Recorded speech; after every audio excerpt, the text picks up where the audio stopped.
देखिए, जंगल राज में अपराध होते थे लेकिन अपराधियों पे कार्रवाई नहीं होती थी। आज के दिन में नीतीश कुमार जी की सरकार में अपराध होते हैं लेकिन अपराध और अपराधी दोनों पर कार्रवाई हो रहे हैं। रूल ऑफ लॉ है कि जहां भी अपराध हुए हैं एक जाति विशेष के लोगों ने दलितों के साथ किया है कि वहाँ से विधायक हैं, वहाँ अगर काम नहीं हो रहा है तो आवाज़ उनको उठानी चाहिए। लेकिन आपने देखा होगा पिछले सत्र में वो पूरे सत्र में नदारद बिहार झारखंड दिख रहे आप, मैं आपके साथ प्रिया।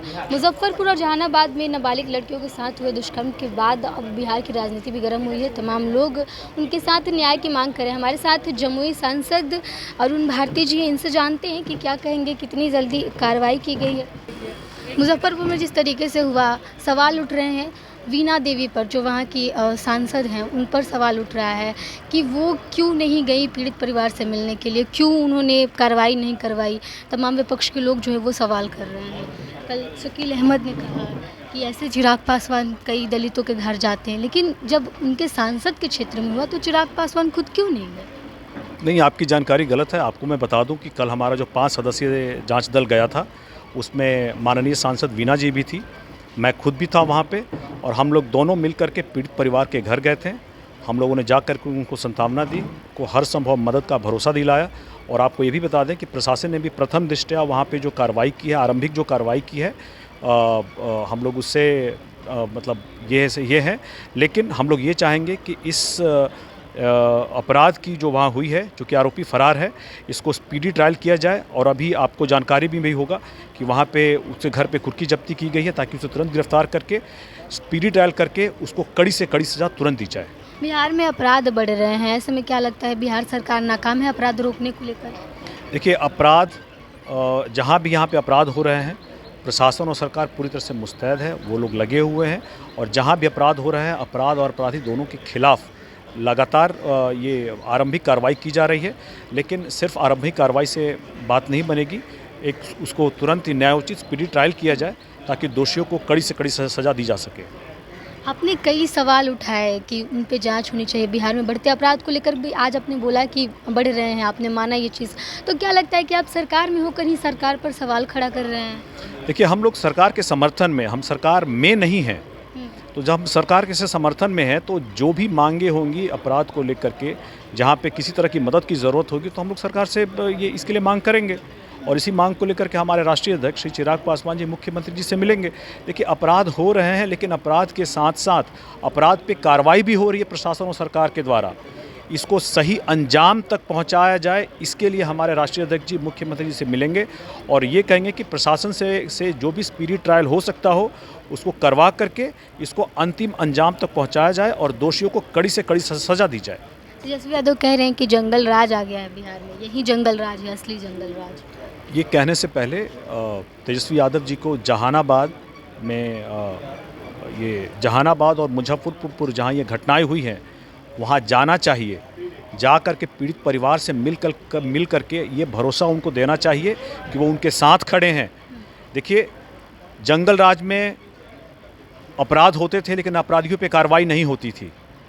आज के दिन में नीतीश कुमार जी की सरकार में अपराध होते हैं लेकिन अपराध और अपराधी दोनों पर कार्रवाई हो रहे हैं। रूल ऑफ लॉ है, लेकिन इस रूल ऑफ लॉ को आगे ले जाते हुए उसको अंतिम अंजाम तक पहुंचाना बहुत ज़रूरी है ताकि समाज में उदाहरण बन सके और कोई भी इस तरह का जघन्य अपराध करने के बारे में नहीं सोच सके। अपराध होते क्यों? अपराधी को सरकार का डर नहीं है। लॉ एंड ऑर्डर यहाँ पे कितनी कमज़ोर हो गई है कि अपराधी को ज़रा सा भी इस चीज़ की फिक्र नहीं है कि हम अगर कुछ गलत करते हैं तो सरकार हमारे साथ क्या करेगी। देखिए, अब बहुत जगह पे पुलिस को पहुंचने में टाइम लगती है। ऐसे में कुछ अपराधी जो हैं उनका मनोबल बढ़ा रहता है और इसको मैं भी जातिगत हिंसा से भी जोड़ करके देखूंगा मैं इसको कि जहां भी अपराध हुए हैं एक जाति विशेष के लोगों ने दलितों के साथ किया है और वहाँ जहाँ पे दलितों की संख्या कम है उनकी संख्या ज़्यादा है। ऐसे में जहाँ भी ऐसे अपराध हुए हैं नीतीश कुमार जी की सरकार वहाँ पे उन्होंने आरंभिक कार्रवाई की है, लेकिन इसको सही अंजाम तक पहुंचाना स्पीड ट्रायल के थ्रू ये बहुत ज़रूरी है और आरोपित को कड़ी से कड़ी सज़ा मिले ये बहुत ज़रूरी है। आखिरी सवाल है, कल तेजस्वी यादव राघोपुर गए थे, उनका विधानसभा क्षेत्र है, वहाँ पर उन्होंने सरकार पर आरोप लगाया है कि उनके क्षेत्र में काम जो है वो सही से नहीं हो रहा है और वो डिमांड किए हैं कि सरकार उनके क्षेत्र में भी काम करवाए। ये नहीं सोचे कि नेता प्रतिपक्ष का क्षेत्र है तो हम यहाँ पर विकास नहीं करेंगे। काम नहीं हो रहा उनके क्षेत्र में।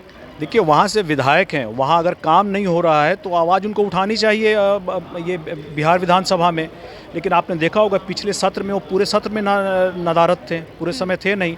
जब वो सत्र में है वो उपस्थित ही नहीं है तो अपनी जनता के लिए आवाज़ नहीं उठा पा रहे हैं। तो ऐसे में बिहार सरकार को क्यों दोष दे रहे हैं? आप वहाँ पे उनसे पूछिए कि आप वहाँ के एमएलए हैं, आप जाके वहाँ काम करवाइए, और जो नहीं काम हो रहा है हो पा रहा है आप उसको मुख्यमंत्री जी के सामने उठाइए। नहीं उठा सकते हैं तो आप कम से कम विधानसभा सत्र में सवाल कीजिए, लेकिन आप उपस्थित रहिएगा तब तो सवाल कीजिएगा।